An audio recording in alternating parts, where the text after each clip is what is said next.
வணக்கம். வணக்கம். இகரம் தமிழ் வகுப்புல நம்ம இன்னைக்கு அடுத்த யூனிட் வந்திருக்கோம். என்னன்னா தொடர் அமைத்தல். இப்ப நம்ம கிராமர் எல்லாமே முடிச்சிட்டோம். பெயர் சொல்னா என்ன, வினை சொல்னா என்ன, வேற்றுமை உருபுனா என்ன, ஒரு தொடர் எப்படி எழுதுறது, முதல்ல என்ன வரணும், அப்புறம் எழுவாய், பயனிலை, செயப்படு பொருள், இது எல்லாமே நம்ம பார்த்துட்டோம். இப்போ ஒரு சென்டென்ஸ்ல என்னென்ன இருக்குன்றது உங்களுக்கு தெரிஞ்சு போச்சு இல்லையா? இப்ப நம்ம தொடர் அமைத்தல், அதாவது எப்படி ஒரு சென்டென்ஸ், அதாவது ஒரு கேள்வி கேட்டாங்கன்னா எப்படி அதுக்கு பதில் எழுதுறது, ஒரு சென்டென்ஸா ஒரு தொடரா அப்படின்றத நம்ம இன்னைக்கு பார்க்க போறோம். இப்ப பாத்தீங்கன்னா ஆன்ட்டி அஹ் ஒவ்வொரு ஸ்லைடுக்கும் சில பத்திகள் கொடுத்திருப்பா, அதோட சில கேள்விகள் கொடுத்திருப்பேன். பத்தினா என்னன்னா பேராகிராஃப். சரிங்களா? ஒவ்வொரு பேராகிராஃப்க்கும் ஒரு தலைப்பு கொடுத்திருக்காங்க பாருங்க. சரிங்களா? இந்த பேராகிராஃப ஒரு தடவை வாசிங்க. இதுல வாசிச்சு ஃபர்ஸ்ட் புரிஞ்சுக்கோங்க. சரிங்களா? அதுக்கப்புறம் என்ன பண்ணணும்னா, இந்த கேள்வியை எடுத்து நோட் புக்ல எழுதணும்.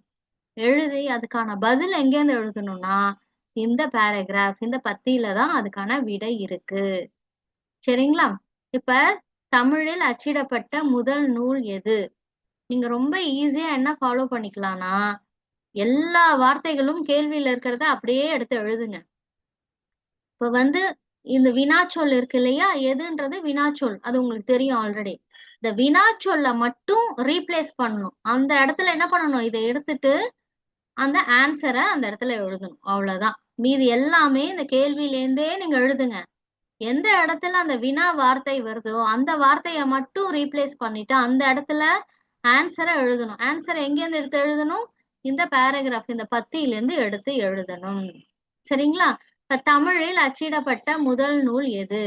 இப்ப நீங்க என்ன எழுதணும், ஃபர்ஸ்ட் இதை படிச்சுக்கணும். படிச்சிட்ட பிறகு என்ன எழுதணும், தமிழில் அச்சிடப்பட்ட முதல் நூல், அது வரைக்கும் எழுதிட்டு இந்த எதுன்றதை எடுத்துடணும். எடுத்துட்டு தம்பிரான் வணக்கம் அப்படின்னு எழுதணும். தமிழில் அச்சிடப்பட்ட முதல் நூல் தம்பிரான் வணக்கம் அப்படின்னு ஆன்சர் எழுதணும். கேள்வி எழுதிட்டு அதுக்கப்புறம் அது கீழே ஆன்சர் எழுதணும். கலர் பெண்ணால எழுதுங்க. சரியா? இந்திய மொழிகளுள் முதலில் அச்சில் ஏறிய மொழி எது? அப்ப நீங்க என்ன எழுதணும், இந்திய மொழிகளுள் முதலில் அச்சில் ஏறிய மொழி தமிழ் அப்படின்னு எழுதணும். சரிங்களா? இப்ப உங்களுக்கு புரிஞ்சிருக்கும்னு நினைக்கிறேன். இதுக்கு எல்லாமே ஆன்சர் இதுலதான் இருக்கு இல்லையா? அதுதான் நான் ஆன்ட்டி இங்க பேராகிராஃப்ஸ் கொடுத்துருக்கேன்.